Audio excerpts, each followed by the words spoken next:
Left propaganda media is getting worse every single day. They're now at war with you, the American people, and that is tonight's opening monologue. President Trump is once again showing he is no longer going to put up with the out-of-control left-wing media bias. And this weekend in Florida, the president once again took direct aim at these corrupt news organizations. Take a look at this. The dishonest media, which has published one false story after another, with no sources, even though they pretend they have them, they make them up in many cases. They just don't want to report the truth, and they've been calling us wrong now for 2 years. They don't get it, but they're starting to get it. I can tell you that. They've become a big part of the problem. They are part of the corrupt system. But despite all their lies, misrepresentations, and false stories, they could not defeat us in the primaries, and they could not defeat us in the general election, and we will continue to expose them for what they are, and most importantly, we will continue to win, win, win.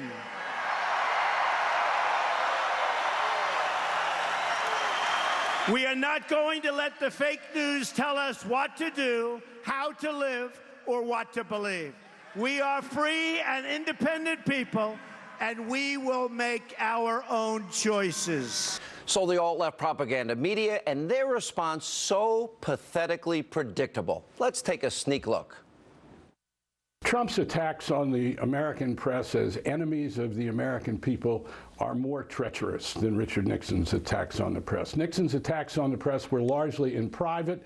There's a history of what enemy of the people that phrase means as used by dictators and authoritarians, including Stalin, including Hitler, and I'm not about to say anything about comparing Hitler and Trump, but it's a demagogue's statement. Somebody's going to get hurt. It's just a question of time, because just like in every other dynamic in life, if you take somebody who's got a legitimate reason to be upset in the first place and you pump them up and it starts to become a call to action, somebody's going to get hurt. As long as American democracy remains healthy, there will be reporters willing to pursue the truth, even if that means incurring the wrath of the most powerful person in the world. A free press isn't the enemy of America. It's a big part of what makes America great. All right, what's now obvious and so transparent is that the abusively biased press, they've now declared war on President Trump. And by the way, in turn, you, the American people who put him in office. Now we're seeing just how relevant, for example, WikiLeaks was. Remember, they exposed the rampant collusion between the press and the Clinton campaign. They had a stake in this election. And of course, they were one-sided, abusively so. Our suspicions have now been confirmed. All these left-wing news outlets, they thought they'd be able to stop Donald Trump from becoming president. Just take a look at how the media laughed off the idea of Donald Trump becoming president and winning the White House. Donald Trump has been saying that he will run for president as a Republican, which is surprising since I just assumed he was running as a joke. Do it. Look at me. Do it. I will personally write you a campaign check now on behalf of this country, which does not want you to be president, but which badly wants you to run. We better be ready for the fact that he might be leading the Republican ticket next. I know you don't believe that, but I want to go on. Sorry to laugh. Which Republican candidate has the best chance of winning the general election? Of the declared ones right now, Donald Trump.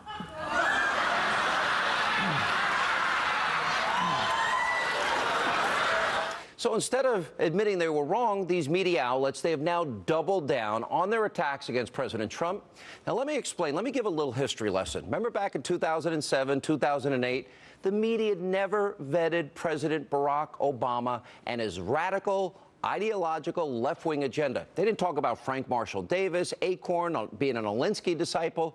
They didn't even bother to look into a relationship with his unrepentant domestic terrorist friend, Bill Ayers and Bernardine Dohrns. He was asked one time about that, and it was a question that I fed to George Stephanopoulos on my radio show. No, the media only asked about Ayers one time. And then Reverend Wright, the Church of GD America, well, the press was a year behind that, too.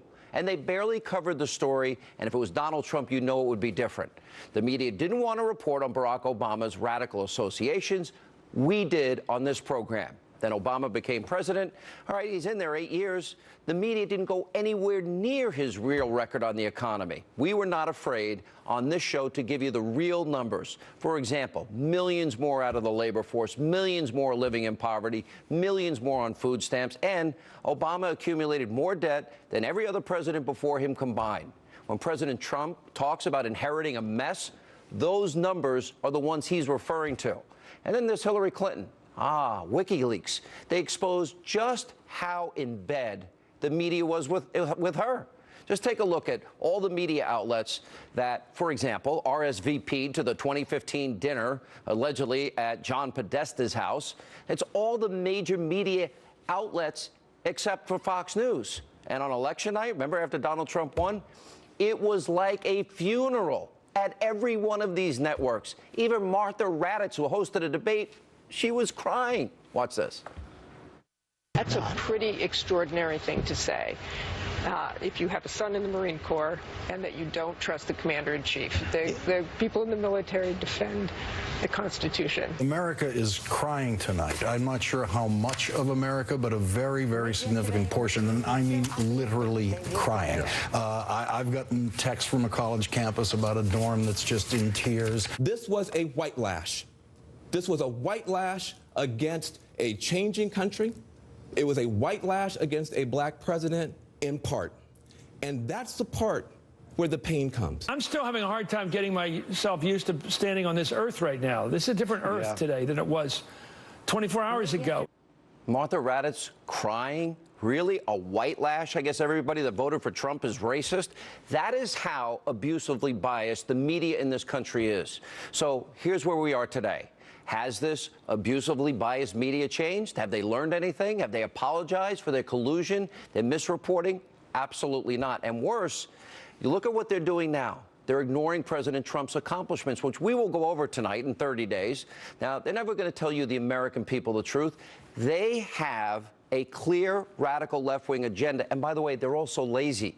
They won't report that Trump has ordered federal agencies to ease the burden of Obamacare and seeks to repeal and replace Obamacare, that he took action to freeze new and pending regulations. He withdrew the U.S. from TPP like he promised. He instituted a government hiring freeze. He banned literally, some countries from getting funds that provide abortions abroad, issued 5 executive actions advancing Keystone and the Dakota Access pipelines, which, by the way, will create jobs and lead to energy independence. And also he issued actions on construction of a border wall, stripping money from sanctuary cities, all promises, issued executive actions on extreme vetting. He'll win that eventually. Also issued executive action on rebuilding the military. He issued executive action to draft a plan to defeat ISIS, which should probably be in his hands today or tomorrow. He instituted a 5-year lobbying ban for administration officials so he can drain the swamp. He nominated an originalist to the Supreme Court, Neil Gorsuch. He signed a House Joint Resolution, number 38, to help the coal industry get back into business, sanctioned Iran over their ballistic missile program, negotiated lower prices on F-35 fighter jets and Air Force One with companies like Intel, with Boeing and others. Then, of course, he met with Intel, Ford, General Motors, Fiat Chrysler, and all these other companies to incentivize them to come back into America and build jobs here. And, of course, his economic plan will also help with that. He signed executive orders to protect police officers that are under fire. He signed executive orders to target drug cartels. He launched a council for the advancement of women entrepreneurs. He called or met with over 30 foreign leaders so far. And Trump made a big announcement today by appointing Lieutenant General H.R. McMaster to be the new National Security Advisor. Is anybody in the press focused on any of this? They'd rather spend their days going after the president for a comment he makes about Sweden, which, by the way, he was right about. And the media is perfectly willing to continue to mislead and lie to you, the American people. It's so clear.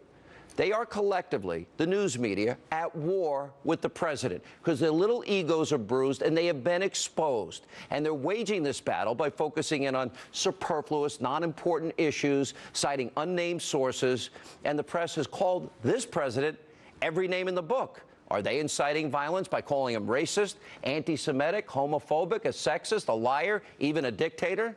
Because they're basically throwing around names with the hopes something may stick one day. And they go out there and report breathlessly about whatever the tweet is of the day. But the biggest point I want to make tonight is this. The mainstream media's audience, their viewers, listeners, readers, they are not you, the American people. They are not the forgotten men and women in poverty, on food stamps, out of the labor force that can't buy a house. We have the lowest home ownership rate in 51 years. It's not the oceans of red in the middle of the country. You see the little slivers of blue, coastal elites? Well, that's who the media is catering to. Out-of-touch liberals know nothing about you, nothing about your problems, don't seem to care about the millions more in poverty on food stamps and out of work, the people that are struggling, because they're trapped, overpaid, lazy in their bubbles, and seem to care less about the plight of the average, hardworking, blue-collar Americans that make this country great. That's why they didn't think that Donald Trump could win. It's why they can't, for the life of them, understand why he is connecting with the American people. And the American people are so happy that he's taking this corrupt, Pravda-like media on every day. Because you got an alt-left propaganda media, they have proven they can never be trusted. They lie, they mislead, they distort, and they have an agenda, a left-wing radical agenda. That's why they were colluding with Hillary. In reality, they're modern-day propagandists. You know, other countries, we see it, you know, liberal state-run media. They are the biggest mouthpiece for the left wing in the country. This is gross malpractice because what they're doing to you, the American people, is a great disservice. They should be ashamed of themselves. This is exactly why the president calls them fake news, because you cannot trust them any longer. That's just a fact. Here with Reaction, the host of